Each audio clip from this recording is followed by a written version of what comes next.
This is Sad Boy Radio. Hey.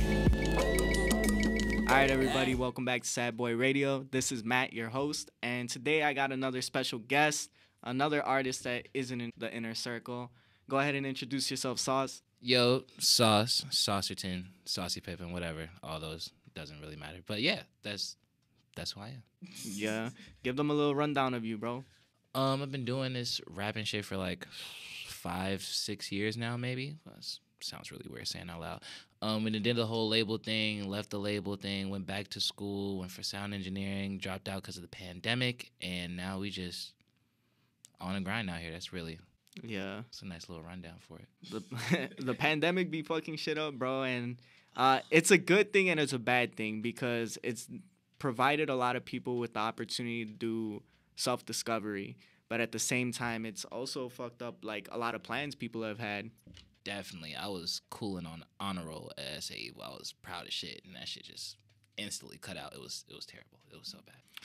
Damn, sad boys, bro. Honestly, the pandemic is a great segue into what we're going to be talking about today. You know, next steps in life and figuring that out. A lot of the times, it makes people feel lost. You feel this sense of, damn, you know, what am I gonna do next? Or damn, like people are watching what I'm gonna do, and Definitely. yeah, and at the end of the day, like nobody's really watching you other than the people that are close to you. Right, and then even then, how the crazy thing about how wild it's been is like it's almost no one's looking out, but not in like a.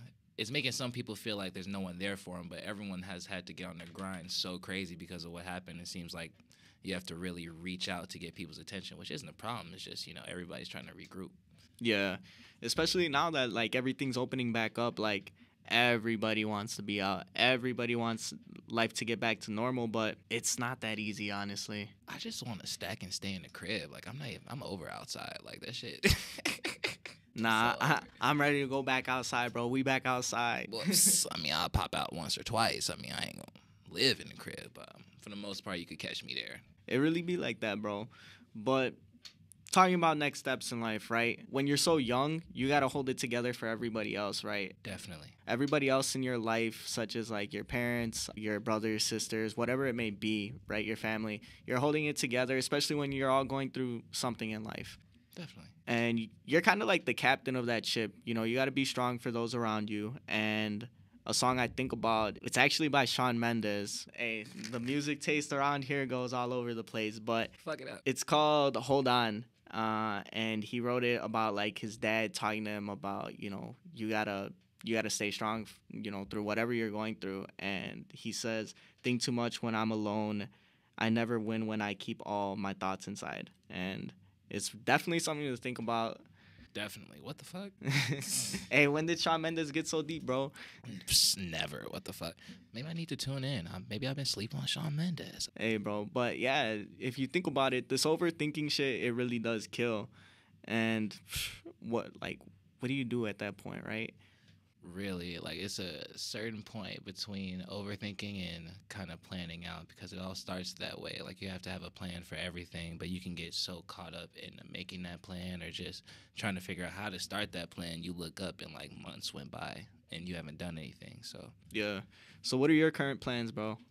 My current plans right now, I've been on hold for this one job that I'm not going to mention any names for, but it'll be a really good opportunity to like really start stacking stuff. I've been kind of finessing and doing side jobs on the side, but the plan is really to get that, start going back to SAE because the buildings are going to open up soon, and between all the stacking and whatnot, within the next 6-8 months, pack up and go somewhere like Vegas and just kind of setting up shop there and really focusing everything on the music and making money and just kind of making something out of it because I've been really distracted lately. So what's causing that distraction, bro? A lot of shit. A lot of stuff.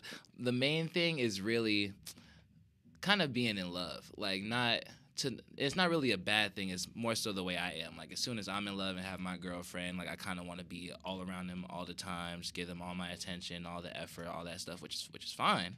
But when you're broke and you're supposed to be grinding, it could kind of take away from that. It be like that, bro. And personally, like, I've reached the point in my life where, you know, I've had to tell girls, like, you know, like right now I gotta focus on what I gotta do. Like, you know, I gotta go and get it.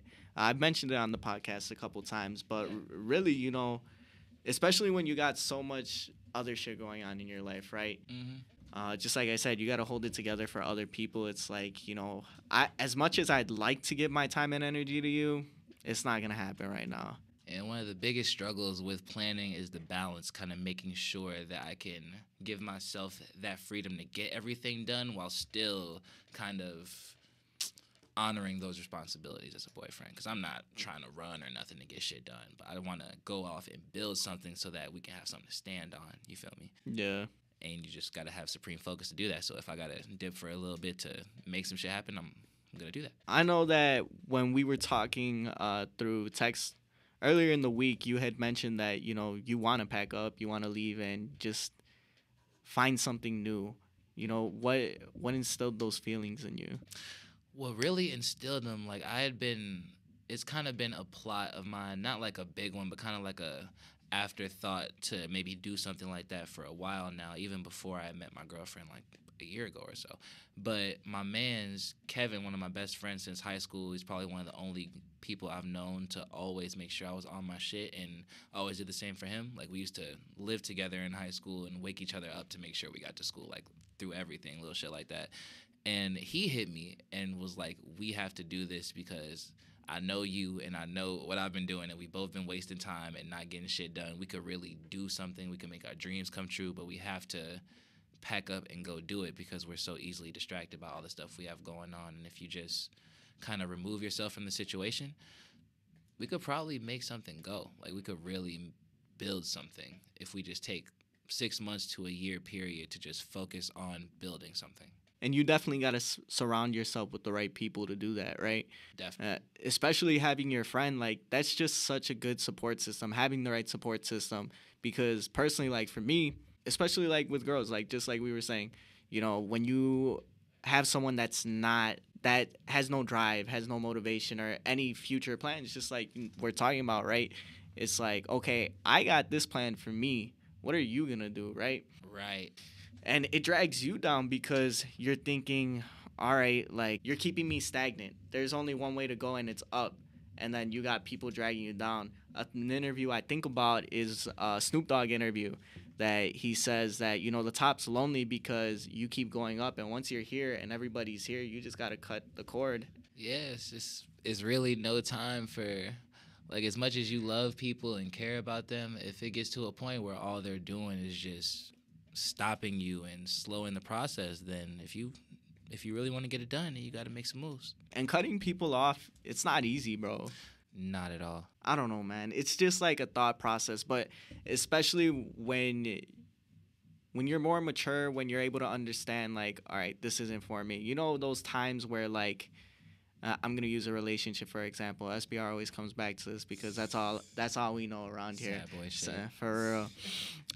That, you know, when you have a relationship, you know that period of time where, like, you know you're gonna break up with someone, but, like, you haven't done it yet, but, like, Yes. it's already set in your mind, like, all right, whatever, it is what it is. Like, if the person were to, but that's the other thing. When the other person does it, it's like, damn, all right, I need to go get that back real quick so I can do it. Because fuck that, bro. Like, we don't get our heart broken around here. What the fuck? Sorry, too late for all that. We can't have it done twice. What the fuck? It's too much. But, like, thinking about that, right? It's such a tough thing to do, but when you're mentally matured for it, you know, that's the best thing for you. And it definitely takes a lot to get there.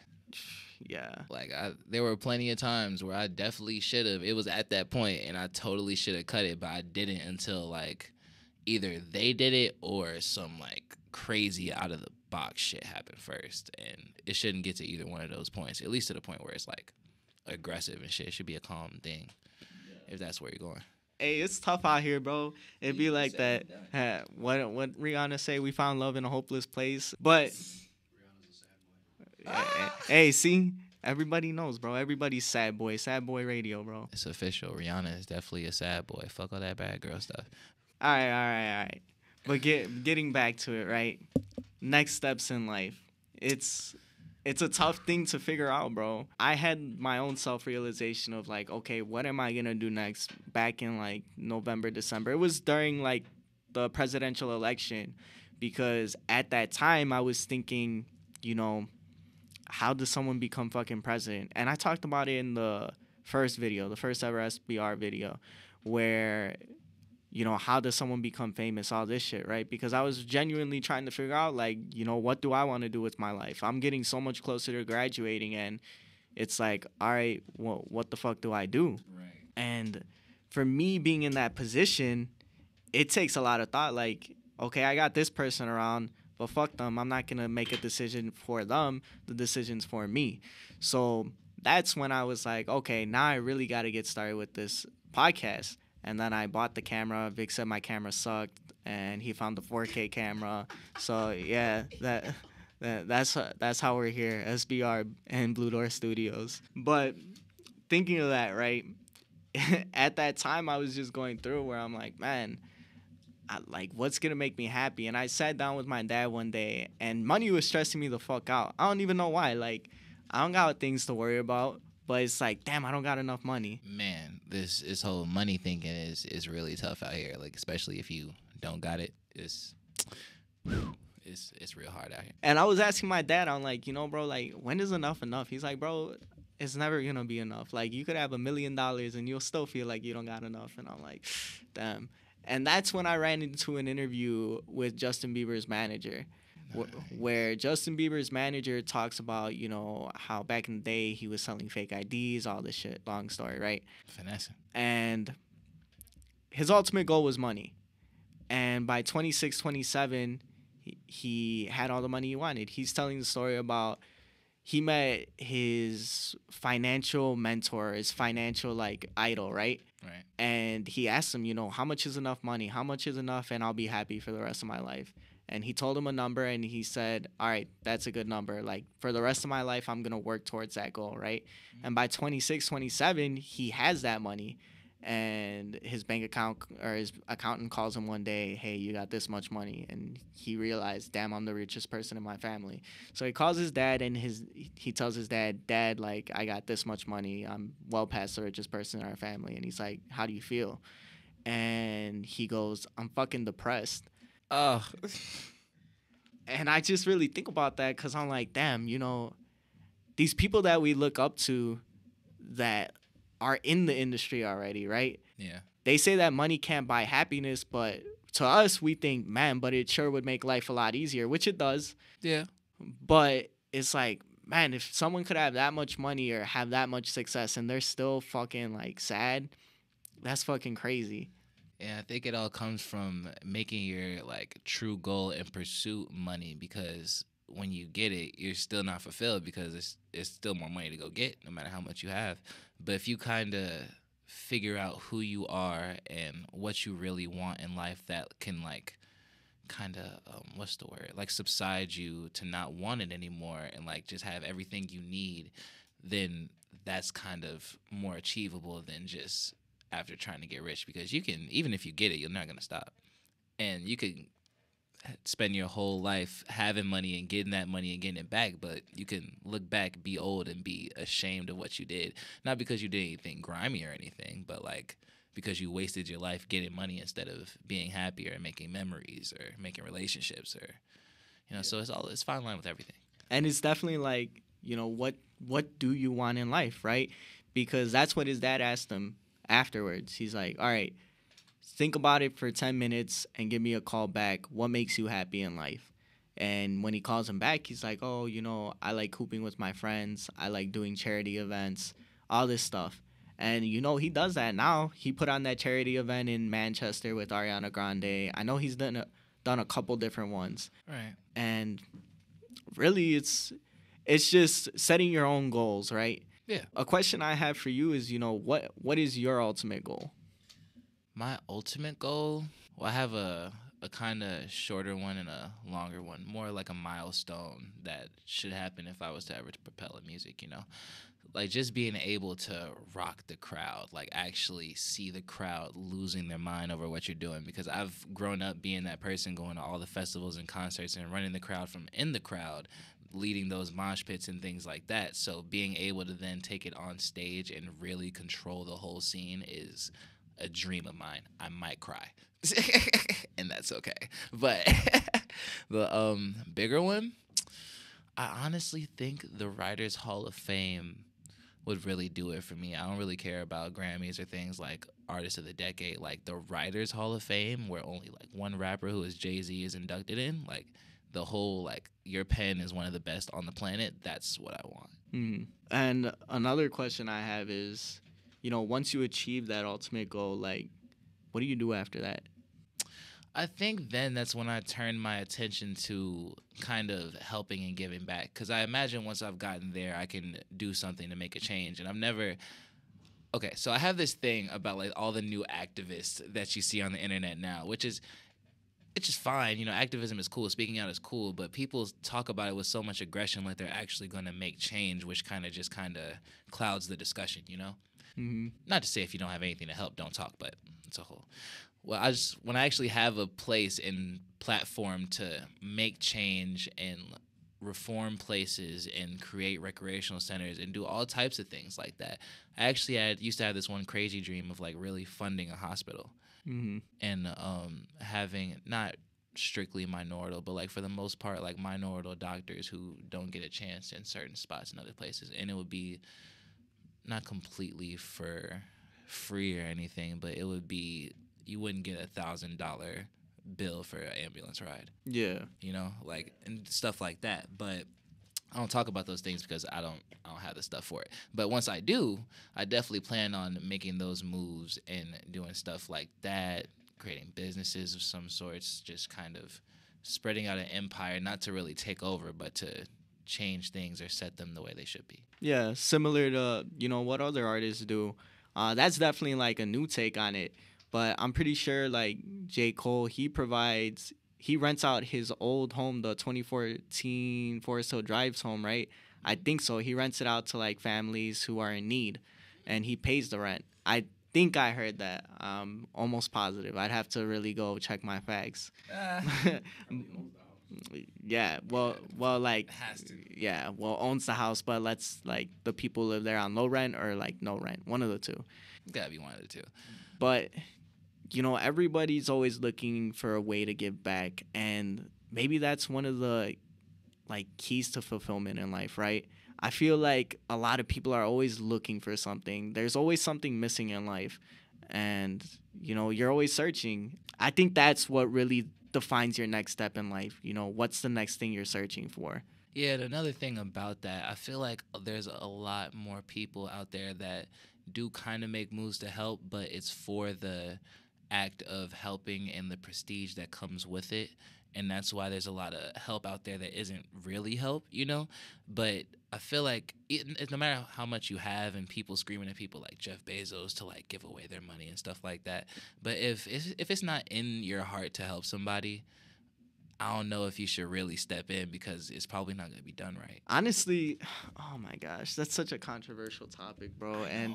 And like, I don't even, like, I want to get into it, but I don't want to get into it. I'm not even trying to make it a thing. It's just a thought. Like, I know, but I don't know. All I got to say about it is, like you said, if it's not in your heart to do it, there's no real purpose in doing it. And, bro, honestly, even saying that, you could get canceled nowadays. Like, damn, hey, he's supporting them not to donate. He's supporting people to not be, like, forcefully take away their money. Like, Vic knows me. I fucking dare somebody to try, bro. Like, I don't know, bro. I'm just saying, like, a lot of people have a lot of different ideologies in life. And, yeah, you got to respect them all. But those same people who want people to respect their ideologies, you need to respect other people's ideologies. Yeah. Why are you trying to get on somebody for what they believe is right? Especially when it doesn't harm anybody else. Like, okay, I understand if it's a harmful, like, ideology that's, like, really hurting somebody. But as far as, like, money in this world, bro, like... Oh, yeah, no, people get real hyped about their opinions. It's really funny. Hey, man, this happens every time. I like the conversation, bro. Man, it's different, man. And that's like what the point was, to have a free-flowing conversation. But for me, what we talked about through text, it really resonated with me because I had recently had a similar conversation with my friend where he's like, everybody's searching for something in life, whether it be love, whether it be a job, whether it be something, right? And I'll get into it more in a different episode, but that really stuck with me because, it really does feel like people are searching out here. And I don't know, maybe everybody does have like an emptiness inside of them. As happy as you say you are, as fulfilled as you feel you might be, maybe there is something missing out there. Maybe there is something that could fulfill you even more. But who fucking knows, dude? Definitely. That's why I'm just trying to figure out all the things that fulfill those needs and rocking out like that, because I really just want to make enough money to provide for myself and all the people I care about. And then I know with that little extra money, I can do all my little side things that will also keep me wanting to stay alive, I guess, because people struggle with that. But like, especially once they get everything they need, they kind of look around and like try to figure out what's next, and then just sit there depressed with everything they claim to have ever wanted. And I don't want to do that. But Eminem. Yeah. Eminem's one. You can name a lot of artists: Justin Bieber and Lonely, Bryson Tiller, Sad Boy, Disappears. So sad. And a lot of people don't even want fame. Like, I feel like Brent Fayez, he doesn't even want to be famous. Frank Ocean doesn't want to be famous. Yeah, like I would love to be cool with like a smooth, real loyal, like 100K or 200K. Like, I don't need worldwide fame. It seems pretty extra. I mean, I mean, you got to take the opportunities you get, bro. Definitely wouldn't deny it if it came up on my doorstep. I'm not saying that. Hey, blow this video up to 100K or 200K, bro. All right, one question I got for you, bro. Ready. What's the best piece of advice you've ever received? It's probably from my father, and I might not. It's probably gonna be some paraphrasing because I can't remember exactly what he said right now. But what he basically told me was to, if you believe in whatever plan you're making or whatever dream you have, then really run with it. Like, don't let anybody stop you or anybody tell you can't do this. Like, and he gave me this conversation right before I went away to ISU, like years before I came to SAE. And he even told me that he was kind of cool with me. He kind of had a sense that I wasn't going to be there long. Like, that I would drop out, but not in like I was incapable. I'm a great student. But like, I had bullshit classes. Like, they weren't working towards my major. I was already feeling like it was pointless. I already started looking up SAE. I actually visited before I even left, so I had backup plans and stuff. But what he told me is to make sure that I stayed on my path and figured out who I was and what I wanted to do, and to stay true to that. And anyone who kind of got in the way of that or tried to knock it off, or even something as simple as not agreeing with it to the point where they try to interfere with it, then drop them and just keep that narrow path. So doing that has really, really kept me safe from a few situations where I don't even know if I'd still be rapping. What's the worst advice you've received? The worst advice is probably just something as simple as hop in the whip real quick while we do something. Now, see, I knew these dudes. These are, the black Fazos, not the white ones. These were different, and I could tell I didn't like the vibe. I really didn't. So I was like, no, and I was kind of into that stuff a little bit, making runs and shit like that, but I was out of that. I was done with that. They went, and 5 hours later, I got a collect call from one of they. He tried robbing the wrong person. That's all I'm gonna say. It did not go very well. It did not go very well, and I'm very happy that I stayed home because I would not be here. I'm glad you're here too because, hey, I got you on the top 3 interviews, bro. Hey, do my top 3 dance. Yeah, fuck you, Vic. Overthinking, bro. Like, that shit's for real. And it takes a toll on your mental health. Someone I really look up to and someone I love listening to their interviews, Big Sean. Because Big Sean always has some shit to say. And I never really listened to his lyrics until recently. Oh, man, you're missing out. That I Decided album, back in 2017, man, I hated 2017. 2017 was a terrible year. So that's why, like, I don't like listening to the album. I don't like listening to any album from that year because it just makes me think of like, damn, that shit sucked. About that halfway off the balcony though. Yeah, man. What he says, I'm hanging halfway off the balcony, overthinking because my job is way more than a salary. Merch, that's the lyrics you chose. I didn't even see your sheet. What? That's just my song. Ah. Hey, bro, that's the point. That's the point of this podcast, bro. Man, I got a lot of points to this podcast, but, connecting music to, your real life events, your real life experiences, and how you feel, because everybody goes through similar situations, and for an artist to be able to put that down, lay it down, and express how you feel without you even knowing, like, that's talent, bro. It's real tough. People get real scared in this dude. It's real tough. and that's why I said, you can literally say anything in your art form and nobody's listening. Like Zayn, the singer from One Direction, he literally made an album called Nobody Is Listening. And that's, his first two albums, they were considered a commercial flop because nobody's listening to them, nobody's buying them. Although it's good content, when it's not performing, it's like, damn, why am I even fucking doing this? And that's why I made that, nobody is listening video, because at that point, I was getting, my views were going lower and lower, and I'm like, damn, nobody fucking cares, so whatever. It is what it is. Next steps in life. Nah, just keep it moving, man, because it's all about consistency. Big Sean got some facts, bro. He be spitting, and I don't know, man. You got something to say? You got some insightful knowledge for us On Big Sean, or just in general, bro? Like, do your best Big Sean impression. Drop some wisdom. I got something to say about Big Sean. Low key, when he first came out, I mean, like, when he did the BET Cypher freestyle with good music, and then before anybody even knew who he was, I saw an interview where he was talking about the same things that he was talking about in one of his last albums that were kind of like maybe 5 or 6 years old, where he talks about how he feel like he has a new chance at life when he started this rap career. He'd already been rapping, but when he got like famous and whatnot, it felt like what he said, that he'd like died before already, and that this gave him a new start. And I feel like a lot of people can relate to that, because you can, especially when you put your all into a dream or really anything, it doesn't pan out, it feels like a lifetime ended and you have to figure out where to restart. And it kind of gave me this reassuring hope that no matter how long it takes, no matter how rough it feels, if you put in the work and you do it right, you can make it happen. Yeah, that's definitely a good point to end on, that, like you said, after you put your all into everything and it's ending, like, it feels like a new lifetime is about to start.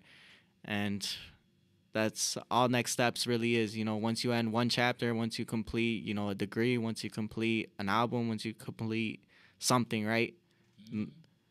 On to the next step. Got to figure out how to re-rise like a phoenix.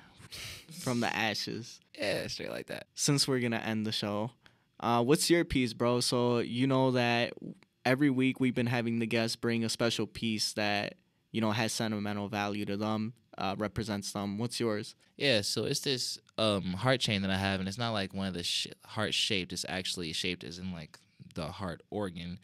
And my girl gave it to me, I want to say about 8-9 months ago, when we had been dating, but stuff was like really serious, settling into like 5-6 months, things like that.